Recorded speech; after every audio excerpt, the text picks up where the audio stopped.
जिंदगी हसीन है, जिंदगी से प्यार करो। जिंदगी हसीन है, जिंदगी से प्यार करो। क्या कमी रह गई है देखो और सुधार करो। क्या कमी रह गई है देखो और सुधार करो। यूं ही किसी का जय जयकार नहीं होता, यूं ही किसी का जय जयकार नहीं होता।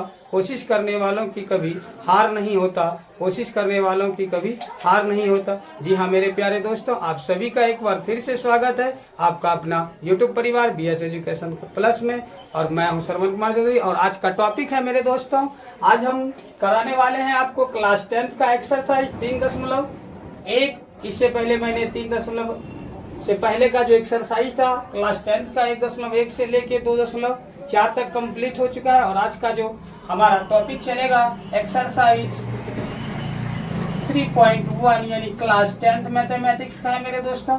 तो हमारा क्वेश्चन क्या कहता है जरा देखेंगे। क्वेश्चन नंबर 1 है कि आफताब अपनी पुत्री से कहता है, क्वेश्चन है हमारा दोस्तों, आफताब अपनी पुत्री से कहता है 7 वर्ष पूर्व मैं तुमसे 7 गुनी आयु का था, अब से 3 वर्ष बाद तुमसे केवल 3 गुनी आयु का रह जाऊंगा, 3 गुनी आयु का रह जाऊंगा। तो इस स्थिति को आप बीजगणित एवं ग्राफ के रूपों में व्यक्त कीजिए। तो हमारा क्वेश्चन जो है, आफताब अपनी पुत्री से कहता है कि मैं 7 वर्ष पूर्व तुमसे 7 गुनी यानी 7 गुना उम्र था तुम्हारे उम्र से, अब क्या होता है, अब से 3 वर्ष बाद मैं तुमसे केवल 3 गुनी आयु का रह जाऊंगा। तो इस क्वेश्चन को हम लोगों को मेरे दोस्तों स्थिति को जो लाना है बीजगणित समीकरण में भी लाना है और ग्राफ के रूपों में भी व्यक्त करना। तो सबसे बड़ी समस्या है मेरे दोस्तों, यह जो पुत्री और पिता का मेल है, यह कहता क्या पता तो हमें किसी के बारे में नहीं है, लेकिन हमें क्या करना है, उसका उम्र वर्तमान उम्र ज्ञात करना है आफताब और उसकी पुत्री का, और उन्हें हमको दिखाना है बीजगणित एवं ग्राफ के विधि में। तो आइए हम लोग क्या करते हैं, जब कुछ भी सवाल में हमारे सामने ना हो तो हम लोग एक्स वाई मानकर सवाल का सॉल्यूशन करते हैं मेरे दोस्तों। तब देखिए हम लोग क्या करते हैं, हल में आइए। अब हो जाएगा आपका, माना कि आफताब वर्तमान आयु x वर्ष है तथा उसकी पुत्री की वर्तमान आयु y वर्ष है। अब क्या होता है मेरे दोस्तों, अब कहता है 7 वर्ष पूर्व। अब इसमें समस्याएं क्या होती है, जब हमको एज निकालना हो, वर्ष में दिया हुआ रहता है, तो हमें 2 चीज हमेशा याद रखना है मेरे दोस्तों। जब सवाल में चर्चा हो पूर्व और पहले की,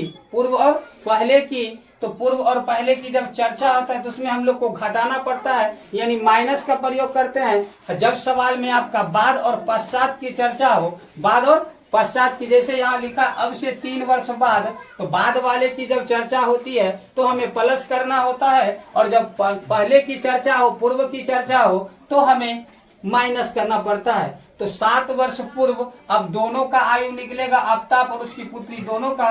तब देखिए हम लोग क्या लिखते हैं, 7 वर्ष पूर्व आफताब की आयु हो जाएगा मेरे दोस्तों x माइनस 7। जब आफताब की उम्र में 7 वर्ष पूर्व निकालेंगे तो x माइनस 7 हो जाएगा। तो ठीक उसी प्रकार उसकी पुत्री का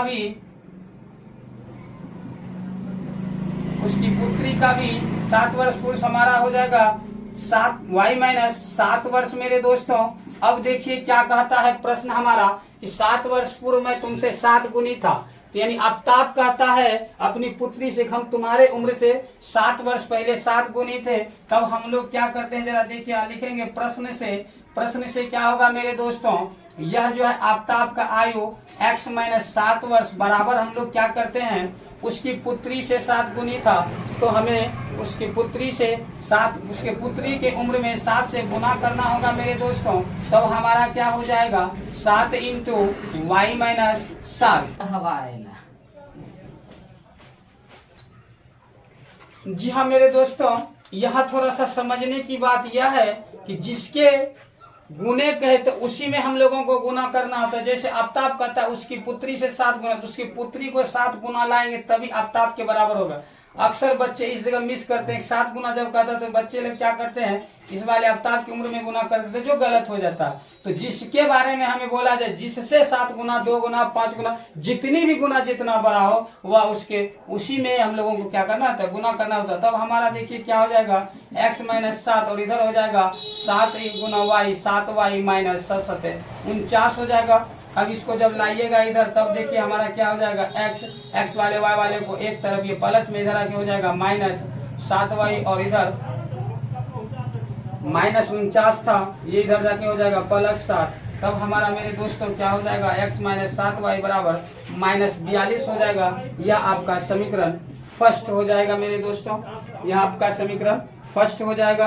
अब क्या होता है, यह तो हमारा निकला कंडीशन 7 वर्ष पूर्व के लिए आफ्ताब और उसकी पुत्री का आयु। अब कहता है क्या अगले स्थिति में कि अब से 3 वर्ष बाद, अब से 3 वर्ष बाद जब अब से, अब क्या हुआ, ये समीकरण हमारा निकल गया x माइनस 7y बराबर माइनस 42, यानी समीकरण फर्स्ट हुआ। कब, जब 7 वर्ष पूर्व की चर्चा की। तब हमारा अगला स्टेप क्या कहता है, 3 वर्ष बाद की चर्चा करेंगे मेरे दोस्तों। चलिए अब है हमारा 3 वर्ष बाद, 3 वर्ष बाद की घटना है। तो आफ्ताब का आयु हो जाएगा मेरे दोस्तों, आफ्ताब की आयु x प्लस 3, क्योंकि हमने इससे पहले बता दिया था कि जब बाद की चर्चा तो प्लस करते हैं और पहले की चर्चा हो तो माइनस करते हैं। उसी तरह उसकी पुत्री की आयु हो जाएगा, पुत्री की आयु y माइनस y प्लस, बाद की चर्चा है तो y प्लस 3 वर्ष। तब देखिए अब हमारा प्रश्न क्या कहता है, प्रश्न से क्या हो जाएगा मेरे दोस्तों, 3 वर्ष बाद केवल 3 गुनी रह जाएगा। कौन रह जाएगा, आफ्ताब रह जाएगा। तो इसमें भी वही हमें करना है, x प्लस 3 और बराबर जब करेंगे y प्लस 3, तो इसके उसकी पुत्री के उम्र में ही 3 से हमें गुना करना है, 3 गुनी लाना है। तो ये हमारा हो जाएगा x प्लस 3 बराबर 3y माइनस प्लस 3 तिहाई 9 हो जाएगा। इसको जब हम लोग एक साइड करेंगे x y वाले को और अंक वाले को, तो ये हमारा हो जाएगा x माइनस 3y और माइनस 9, ये उधर जाके प्लस में पक्षांतर करेंगे तो माइनस हो जाएगा। तब हमारा देखिए मेरे दोस्तों क्या हो जाएगा, x माइनस 3y बराबर 6। समीकरण आपका 2 हो गया। अब हमारे सामने बीजीय गणित की स्थिति तो हम लोग ला दिए। समीकरण फर्स्ट हम लाए थे मेरे दोस्तों, x माइनस 7y बराबर माइनस 42 और दूसरा क्या था, x माइनस 3y बराबर 6। यह हमारे सामने समीकरण यानी बीजीय गणित की कहानी हम लोग निकाल चुके। अब हमें क्या करना है, ग्राफ के रूपों में व्यक्त करना है। तब अब हमारे पास जब समीकरण 1 और 2 है, तब देखिए हम लोग ग्राफ किस तरह से निकालते हैं मेरे दोस्तों। आइए, बीजीय गणित में दिखाया और समीकरण हमने लाया। समीकरण 1 था x माइनस 7y बराबर माइनस 42 और दूसरा समीकरण निकला हमारा दोस्तों x माइनस 3y बराबर 6। अब हमें क्या करना है, ग्राफ विधि के रूपों में दिखाना, ग्राफ के रूप में व्यक्त करना है। तब हम लोग क्या करते हैं मेरे दोस्तों, अब समीकरण हम लोग 1 को लेते हैं। तो समीकरण 1 हमारा क्या कहता है, अब समीकरण 1 यानी x माइनस 7y बराबर माइनस 42 है। इसको जब इस तरफ पक्षांतर करेंगे तो माइनस 42 और माइनस प्लस हो जाएगा जाके इधर, तो 7y हो जाएगा और ये हमारा हो जाएगा ये पक्षांतर करने। अब हम लोग क्या करते हैं, ग्राफ के लिए हमें मानक सारणी की आवश्यकता होती है मेरे दोस्तों। तो हम लोग निकालेंगे मानक सारणी। मानक सारणी क्या होता है, x/2 यानी x का जो हम लोग वैल्यू निकालेंगे। ग्राफ बताना हो, ग्राफ को बनाना हो मेरे दोस्तों, तो कम से कम आपको 2 नियामक की आवश्यकता होती है, 2 निर्देशांक बिंदुओं की आवश्यकता होती है। अब देखिए इसमें सबसे बड़ी समस्या की है ग्राफ के लिए बच्चों के साथ, कंडीशन क्या होता है मेरे दोस्तों, जिस भी बच्चे का यदि नियामक सही निकल जाए तो ग्राफ कभी भी गलत नहीं होगा। तो हम लोग करते क्या है, यह जो मान होता है तो हम लोग ऐसी संख्या को सोचते हैं, ऐसे अपने मन से लिया जाता है जो कि सॉल्यूशन करने पर हमें आसानी से आंसर मिल जाए। तब देखिए हम लोग क्या करते हैं, हमारे सामने समीकरण है x बराबर माइनस 42 प्लस 7y। तो 2 में से 1 का मान तो खुद से रखना होता है, आपकी इच्छा अनुसार जो रख सकते हैं। और जैसे ऐसा करते हैं तो हमारा क्या हो जाता है कि दूसरे का मान खुद से निकल जाता है। जैसे यहाँ y है, यदि y बराबर हम कुछ रखते हैं, y का मान यदि अपने मन से इस तरह से सोचना पड़ता है जो कि इसमें साथ गुना हो कि इसके साथ घट के छोटा वैल्यू हो जाए, ताकि हमें ग्राफ खींचने में बहुत ही आसान हो। तो आइए हम लोग देखते हैं इसमें क्या करते हैं। यदि हम लोग y के जगह पर 6 रख देते हैं, y के जगह पर यदि 6 रखते हैं तब क्या होता है, जरा सा देखिए। y के जगह पर यदि हम 6 रखेंगे तो हमारा क्या हो जाएगा, यह 6 जब रखा जाएगा तो 6 7 42, ये प्लस में है और ये माइनस में, प्लस माइनस खत्म हो जाएगा, यानी x का वैल्यू क्या हो जाएगा, आपका 0 हो जाएगा। x का वैल्यू क्या हो जाएगा, 0 हो जाएगा। नहीं समझे तो जरा देखिए, -42 प्लस 7 गुना 6 रखे तो -42 प्लस 7 छके 42 हो गया, ये प्लस माइनस खत्म यानी 0। x का मान खुद ब खुद 0 आ जाता है मेरे दोस्तों। ठीक उसी तरह हम लोग क्या करते हैं, अब क्या करते हैं, इसका मान यदि हम लोग क्या, इसका मान यदि अब और कुछ चेंज करेंगे, दो मान कम से कम 2 नियामक निकालना होता है। यदि हम लोग यहाँ 5 रख देते हैं तो 7 5 35, अब 35 7 हो जाता है 42। तो थोड़ा लंबा चौड़ा ग्राफ में हम लोगों को जाना पड़ेगा, कोई बात नहीं है। हम लोग क्या करते हैं, अब इसका मान x का y का जो मान है हम लोग इस बार रख लेते हैं 7 रख लेंगे तो 7 7 49 हो जाएगा, और 42 एक ही बात है, उतना ही घट के आता है।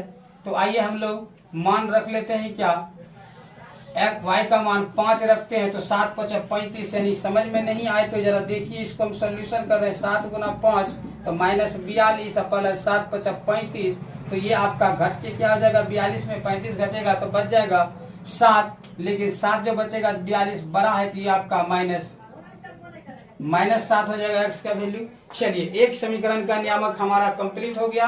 कम से कम 2 नियामक की आवश्यकता होती है मेरे दोस्तों, जब ग्राफ के रूपों में व्यक्त करना होता है हमें किसी समीकरण का। तो ये पहला समीकरण का पहला नियामक निकला। अब क्या करते हैं मेरे दोस्तों, अब हमें दूसरा समीकरण का दूसरा नियामक निकालना होगा। तो हमारे पास दूसरा समीकरण क्या है, जरा देखिएगा। x यहाँ लिखते हैं, अब समीकरण 2 से, तो x माइनस 3y बराबर 6 है। इसको जब हम लोग करेंगे तो x माइनस बराबर करेंगे तो ये 6 और ये प्लस में आके इधर हो जाएगा 3y। तब हम लोग क्या करते हैं, इसका भी हम लोग मानक सारणी निकालेंगे। मानक सारणी जैसे ही निकालेंगे मेरे दोस्त, मानक सारणी लेंगे, क्या लेंगे, मानक सारणी। तब देखिए क्या हो जाएगा, x बटा वाई इस तरह से आपका निकलेगा। तो यहाँ भी आपको वही करना है मेरे दोस्तों, क्या मान रखें जो इसके बराबर हो जाए। यदि हम लोग यहाँ पर y का मान -1 रख दे तो माइनस गुना 3 -1 गुना 3 हो जाएगा, -3, 6 में से 3 घटेगा तो हमारा 3 हो जाएगा। और यदि हम लोग -2 रख देते हैं, -2 रख, इसलिए माइनस हम लोग ले रहे हैं ताकि ग्राफ बनाने में हमें सुविधा हो। छोटा मान आएगा तो कॉपी उतना ही बड़ा मिलता है पेज हमें ग्राफ के लिए, जो कि वहाँ खींचने में बहुत दिक्कत होगी, इसलिए हम लोग ऐसा मान रखते हैं जिसका नियामक छोटा से छोटा निकले। तो -2 जैसे रखेंगे तो -2 गुना 3 -6 हो जाएगा, और 6 में 6 प्लस माइनस खत्म होकर हो जाएगा x का मान 0। ये हमारे सामने दोनों समीकरण का नियामक निकल गया मेरे दोस्तों। अब क्या होता है, हमें ग्राफ के रूप में व्यक्त करना हो तब हमें ग्राफ खींचने के लिए एक्सिस की आवश्यकता होती है, यानी अक्ष चाहिए। तो हम जब भी ग्राफ खींचते हैं मेरे दोस्तों, आपके पास जब कॉपी मिलेगा ग्राफ का तो ठीक इसी तरह से आपके पास कॉपी होगा, और इसमें आपको क्या करना है, इस वाले में आपको क्या करना है कि करना यही है, हमें दिखाना क्या है, x का वैल्यू और y का वैल्यू, यानी यह जो सोई हुई रेखा होती है क्षैतिज, यह जो हमारा हॉरिजॉन्टल प्लेन है क्षैतिज तल है, वह x डैश कहलाता है। ये हमारा x डैश और x आपका हॉरिजॉन्टल यानी क्षैतिज तल x अक्ष हो गया, और हमारा जो वर्टेक्स लाइन होता है लंबवत रेखा मेरे दोस्तों, ये y और y डैश हो गया। अब क्या होता है, इन दोनों रेखाओं का जो मूल बिंदु होता है वहां से हम लोग गणना करते हैं। जब x एक्सिस के दाएं तरफ चलते हैं तो अंक संख्या प्लस भी जाएगा, +1 +2 +3 +4 5 6 और ये आपका 7 8 तक चलेगा। जब इधर से बाएं तरफ चलता है तो -1 -2 -3 -4 -5 -6 और ये -7 मेरे दोस्तों। ये था आपका। ठीक उसी तरह y वाले एक्सिस में भी वर्टेक्स लाइन में भी होगा, ऊपर की ओर जब चलेगा तो प्लस में 1 2 3 4 5 6 7 8, और जब नीचे की ओर आएगा तो -1 -2 -3 -4 -5 -6 -7 -8 हो जाएगा मेरे दोस्तों। यह था हमारा ग्राफ का तरीके नंबर बैठाने का तरीका, नंबर जिसका सही बैठ जाए और मिलान चिन्ह आ जाए, जिसका नियामक सही आ जाए, ग्राफ में कोई तकलीफें नहीं होती है मेरे दोस्तों। आपको यह जो हम ग्राफ बता रहे हैं बहुत ही 0 से 0 लेवल का, जो आप आसानी से नियामक भी निकाल सकते हैं और ग्राफ को भी खींच सकते हैं। अब हम देखते हैं पहले वाले समीकरण का ग्राफ हमारा क्या कहता है। x का मान 0 है और y का मान 6, तो हम लोग देखते हैं x का मान 0 और y का मान 6 प्लस में है। x का वैल्यू हो या y का मान हो तो यह मूल बिंदु ही 0 होगा, तो y का मान आपका 6 है, तो यह आपका 1 2 3 4 5 6 इस बिंदु पर आएगा। यहाँ हम लोग क्या करते हैं, इस पॉइंट का नाम रहेगा हमारा 0,6। ये पॉइंट हमारा हो गया 0,6। अब क्या होता है दूसरा देखते हैं मेरे दोस्तों, तो x का मान -7 और y का मान 5 है। तो x का मान -7 मेरे दोस्तों यहाँ है और y का मान जो है प्लस में 5 है, तो ये ऊपर की ओर चलेगा और ये y का मान इधर से यहाँ आएगा, तो हमारा ये बिंदु मिल जाएगा और यह आपका हो जाएगा -7,5। यानी सबसे पहले x वाले का वैल्यू ही लिया जाता है, तो ये हमारा पॉइंट हो गया। तो हमारे पास 2 पॉइंट हो गया मेरे दोस्तों। ये यहाँ से अब मिलना प्रारंभ करेगा, ये जैसे यहाँ से मिलेगा इस तरह से मिलेगा मेरे दोस्तों। ये हमारे पास स्केच पेन नहीं है इसलिए हम सिर्फ दिखा रहे हैं, आपका ग्राफ इस तरह से बनेगा। अब दूसरा समीकरण हमारा क्या कहता है मेरे दोस्तों कि x का मान 3 है और y का मान -1 है। x का मान जो 3 है प्लस में और y का मान -1 में है, तो x का मान 3 और y का मान ये बिंदु आपका इस बिंदु पर आकर मिलेगा, तो इस बिंदु का नाम हो जाएगा 3,-1, क्योंकि x का वैल्यू पहले लिखा जाता है। फिर है आपका x का मान 0 और y का मान 2, तो x का मान 0 तो यहाँ y का मान 2, ये बिंदु हो जाएगा आपका। तो यह आपका लिखाएगा क्या 0,-2। फिर ये दोनों बिंदु आपका इस तरह से मिल जाएगा मेरे दोस्तों, इस तरह से मिल जाएगा। तो ये आपका ग्राफ बन जाएगा मेरे दोस्तों।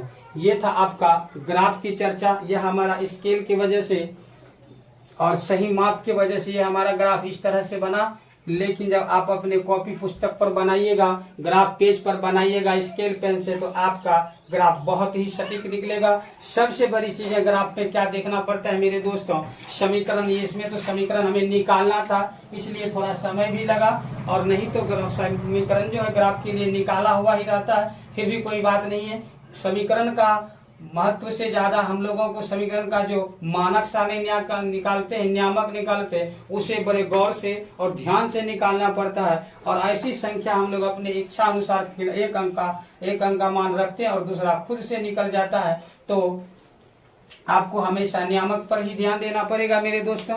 जो आपका इस प्रकार से ग्राफ बनेगा, तो आपको यह कमेंट में जवाब देना कि यह वीडियो कैसा लगा। अगर अच्छा लगे तो आप हमारे वीडियो को लाइक और शेयर करें, और यदि आप हमारे चैनल पर नए हैं तो हमारे चैनल को भी सब्सक्राइब करें। फिर मिलेंगे नेक्स्ट वीडियो के साथ, तब तक के लिए धन्यवाद।